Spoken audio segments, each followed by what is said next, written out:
മത്തായി എഴുതിയ സുവിശേഷം അധ്യായം 13. അന്ന് തന്നെ യേശു വീട്ടിൽ നിന്ന് പുറപ്പെട്ട് കടൽ തീരത്തിരുന്നു. വമ്പിച്ച ജനസമൂഹം തനിക്ക് ചുറ്റും തിങ്ങിക്കൂടിയതുകൊണ്ട് അദ്ദേഹം ഒരു വഞ്ചിയിൽ കയറിയിരുന്നു. ജനമെല്ലാം കരയിൽ നിന്നു. അനന്തരം അദ്ദേഹം അവരോട് വളരെ കാര്യങ്ങൾ ഉപമകളിലൂടെ സംസാരിച്ചു. അദ്ദേഹം പറഞ്ഞു, ഒരു കൃഷിക്കാരൻ വിത്ത് വിതയ്ക്കുവാൻ പുറപ്പെട്ടു. വിതയ്ക്കുമ്പോൾ ചിലത് വഴിയരികെ വീണു. പക്ഷികൾ വന്ന് അത് തിന്നുകളഞ്ഞു. ചിലത് മണ്ണധികമില്ലാത്ത പാറമേൽ വീണു. മണ്ണിന് താഴ്ച കുറവായിരുന്നതുകൊണ്ട് അത് വേഗം മുളച്ചു വന്നു. എന്നാൽ സൂര്യൻ ഉദിച്ചപ്പോൾ അത് വെയിലേറ്റു വാടി. വേരില്ലാതിരുന്നതുകൊണ്ട് വേഗം കരിഞ്ഞുപോയി. മറ്റു ചിലത് മുള്ളുകൾക്കിടയിൽ വീണു.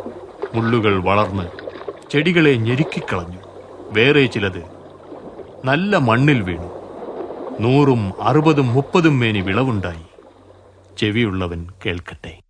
ശിഷ്യന്മാർ അദ്ദേഹത്തിന്റെ അടുക്കൽ വന്ന്, അങ്ങ് ജനങ്ങളോട് ഉപമകളിലൂടെ സംസാരിക്കുന്നത് എന്തുകൊണ്ട് എന്ന് ചോദിച്ചു. അദ്ദേഹം മറുപടി പറഞ്ഞു, സ്വർഗരാജ്യത്തിന്റെ മർമ്മങ്ങൾ ഗ്രഹിക്കുവാൻ നിങ്ങൾക്ക് വരം ലഭിച്ചിരിക്കുന്നു. അവർക്കോ അത് ലഭിച്ചിട്ടില്ല. ഉള്ളവന് അധികം ലഭിക്കും, അവന് സമൃദ്ധിയുണ്ടാകും. ഇല്ലാത്തവന്റെ പക്കൽ നിന്നോ അവനുള്ളതുകൂടി എടുത്തുകളയും. അവർ കാണുന്നുവെങ്കിലും കാണുന്നില്ല. അവർ കേൾക്കുന്നുവെങ്കിലും കേൾക്കുകയോ ഗ്രഹിക്കുകയോ ചെയ്യുന്നില്ല. അതുകൊണ്ടാണ് ഞാൻ അവരോട് ഉപമകളിലൂടെ സംസാരിക്കുന്നത്. നിങ്ങൾ എപ്പോഴും കേട്ടുകൊണ്ടിരിക്കും, എന്നാൽ ഒരിക്കലും ഗ്രഹിക്കയില്ല. നിങ്ങൾ എപ്പോഴും കണ്ടുകൊണ്ടിരിക്കും, എന്നാൽ ഒരിക്കലും മനസ്സിലാക്കുകയില്ല. ഈ ജനങ്ങളുടെ ഹൃദയം മരവിച്ചിരിക്കുന്നു. അവർ തങ്ങളുടെ ചെവി കൊണ്ട് കേൾക്കുന്നതേയില്ല. അവരുടെ കണ്ണുകൾ അടഞ്ഞിരിക്കുന്നു. അങ്ങനെയല്ലായിരുന്നെങ്കിൽ അവർ തങ്ങളുടെ കണ്ണുകൊണ്ട് കാണുകയും ചെവി കൊണ്ട് കേൾക്കുകയും ഹൃദയം കൊണ്ട് ഗ്രഹിക്കുകയും ചെയ്തിട്ട് മാനസാന്തരപ്പെടുകയും ഞാൻ അവരെ സൗഖ്യമാക്കുകയും ചെയ്യുമായിരുന്നു എന്നുള്ള യെശയ്യാവിന്റെ പ്രവചനം ഇവരിൽ നിറവേറിയിരിക്കുന്നു. എന്നാൽ നിങ്ങളുടെ കണ്ണ് കാണുന്നതുകൊണ്ടും ചെവി കേൾക്കുന്നതുകൊണ്ടും അവ അനുഗ്രഹിക്കപ്പെട്ടവർ. എന്തുകൊണ്ടെന്നാൽ അനേകം പ്രവാചകന്മാരും രാജാക്കന്മാരും നിങ്ങൾ കാണുന്നവ കാണാൻ ആഗ്രഹിച്ചുവെങ്കിലും കണ്ടില്ല, നിങ്ങൾ കേൾക്കുന്നവ കേൾക്കാൻ ആഗ്രഹിച്ചുവെങ്കിലും കേട്ടില്ല എന്ന് ഞാൻ നിങ്ങളോട് പറയുന്നു. അതുകൊണ്ട് വിതയ്ക്കുന്നവന്റെ ഉപമയുടെ അർത്ഥം ശ്രദ്ധിക്കുവിൻ. ഒരാൾ രാജ്യത്തിന്റെ വചനം കേട്ടിട്ട് മനസ്സിലാക്കാതിരിക്കുമ്പോൾ ദുഷ്ടൻ വന്ന് അയാളുടെ ഹൃദയത്തിൽ വിതയ്ക്കപ്പെട്ടത് അപഹരിക്കുന്നു. ഇതാണ് വഴിയരികിൽ വിതച്ച വിത്ത്. പാറസ്ഥലങ്ങളിൽ വിതയ്ക്കപ്പെട്ടതോ വചനം കേട്ടിട്ട് ഉടൻ തന്നെ അത് സന്തോഷത്തോടെ സ്വീകരിക്കുന്ന മനുഷ്യനാണ്. എന്നാൽ അയാൾ വേരില്ലാത്തവനായതുകൊണ്ട് കുറച്ചുകാലത്തേക്ക് മാത്രമേ നിലനിൽക്കുന്നുള്ളൂ. വചനം നിമിത്തം പ്രയാസമോ പീഡനമോ ഉണ്ടാകുമ്പോൾ അയാൾ വേഗം വീണുപോകുന്നു.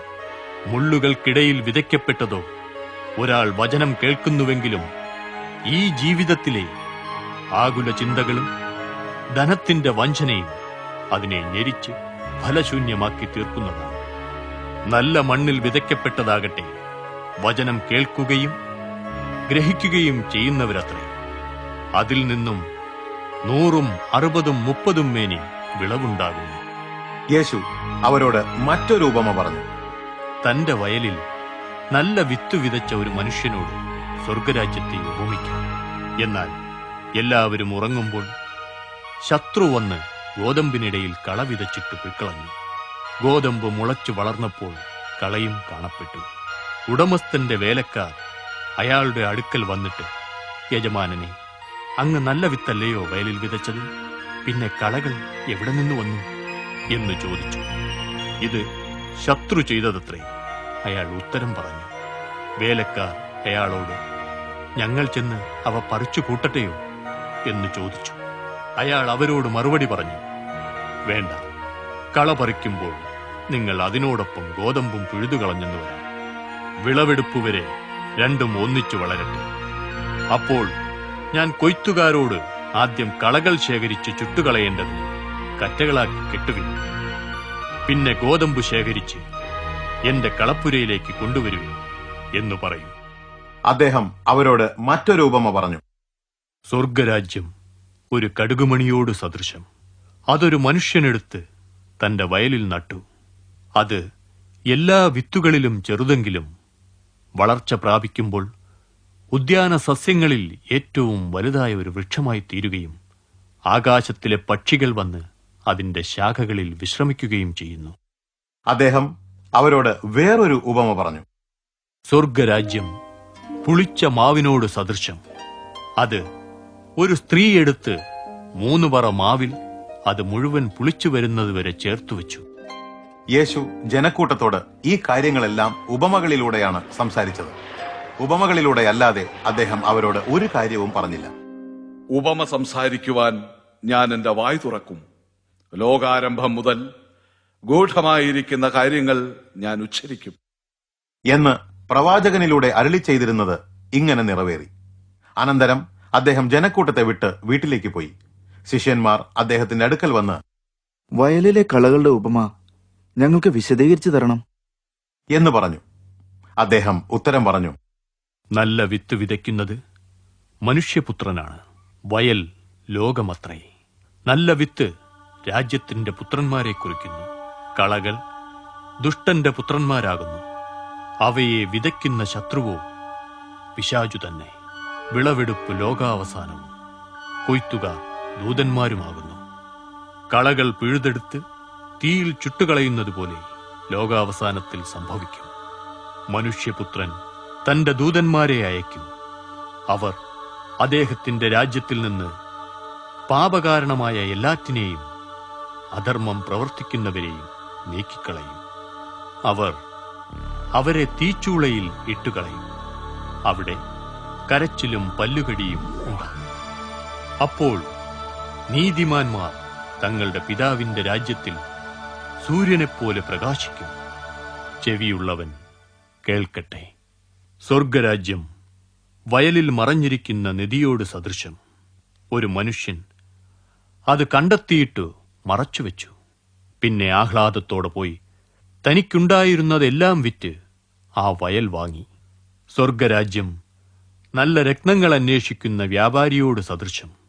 അയാൾ വിലയേറിയ ഒരു രത്നം കണ്ടെത്തിയിട്ട് പോയി തന്റെ സർവസ്വവും വിറ്റ് അത് വാങ്ങി. എല്ലാ ഇനം മത്സ്യത്തെയും ശേഖരിക്കുവാൻ കടലിൽ ഇറക്കിയ വലയോടും സ്വർഗരാജ്യത്തെ ഉപമിക്കാം. വല നിറഞ്ഞപ്പോൾ അവർ അത് കരയിലേക്ക് വലിച്ചു കയറ്റി. അവർ ഇരുന്ന് നല്ല മത്സ്യം കുട്ടകളിൽ ശേഖരിക്കുകയും കൊള്ളരുതാത്തവ എറിഞ്ഞുകളയുകയും ചെയ്തു. യുഗാന്ത്യത്തിലും ഇതുപോലെ സംഭവിക്കും. ദൂതന്മാർ വന്ന് നീതിമാന്മാരുടെ ഇടയിൽ നിന്ന് ദുഷ്ടന്മാരെ വേർതിരിച്ചു തീച്ചൂളയിൽ ഇട്ടുകളയും. അവിടെ വിലാപവും പല്ലുകടിയും ഉണ്ടാകും. ഈ കാര്യങ്ങളെല്ലാം നിങ്ങൾ ഗ്രഹിച്ചുവോ? യേശു അവരോട് ചോദിച്ചു. ഉവ്വ്. അവർ ഉത്തരം പറഞ്ഞു. അദ്ദേഹം അവരോട്, അതുകൊണ്ട് സ്വർഗരാജ്യത്തിന് ശിഷ്യനായി തീർന്ന ഓരോ വേദജ്ഞനും തന്റെ നിക്ഷേപങ്ങളിൽ നിന്ന് പഴയതും പുതിയതും എടുത്തുകൊടുക്കുന്ന ഒരു വീട്ടുടമസ്ഥന് തുല്യനാണ് എന്ന് പറഞ്ഞു. ഈ ഉപമകൾ പറഞ്ഞതിന് ശേഷം യേശു അവിടെ നിന്ന് യാത്രയായി. അദ്ദേഹം സ്വന്തം നഗരത്തിലെത്തി പള്ളിയിൽ വെച്ച് ജനത്തെ ഉപദേശിച്ചു തുടങ്ങി. അവർ ആശ്ചര്യപ്പെട്ടു. ഇയാൾക്ക് ഈ വിവേകവും അത്ഭുത ശക്തികളും എവിടെ നിന്ന് ലഭിച്ചു? ഇയാളെ തച്ചന്റെ മകനല്ലേ? ഇയാളുടെ അമ്മയുടെ പേര് മറിയ എന്നല്ലേ? യാക്കോബ്, യോസഫ്, ഷീമോൻ, യൂദ എന്നിവർ ഇയാളുടെ സഹോദരന്മാരല്ലേ? ഇയാളുടെ സഹോദരന്മാർ നമ്മോടൊപ്പം ഉണ്ടല്ലോ. പിന്നെ ഇയാൾക്ക് ഇതെല്ലാം എവിടെ നിന്ന് ലഭിച്ചു എന്ന് അവർ ചോദിച്ചു. അങ്ങനെ അദ്ദേഹത്തിന്റെ നേരെ അവർക്ക് ഇടർച്ചയുണ്ടായി. എന്നാൽ യേശു അവരോട്, ഒരു പ്രവാചകന് സ്വന്തം പട്ടണത്തിലും സ്വന്തം ഭവനത്തിലും മാത്രമേ ആദരവ് ലഭിക്കാതിരിക്കുന്നുള്ളൂ എന്ന് പറഞ്ഞു. അവരുടെ അവിശ്വാസ നിമിത്തം അദ്ദേഹം അവിടെ അധികം അടയാളങ്ങൾ പ്രവർത്തിച്ചില്ല.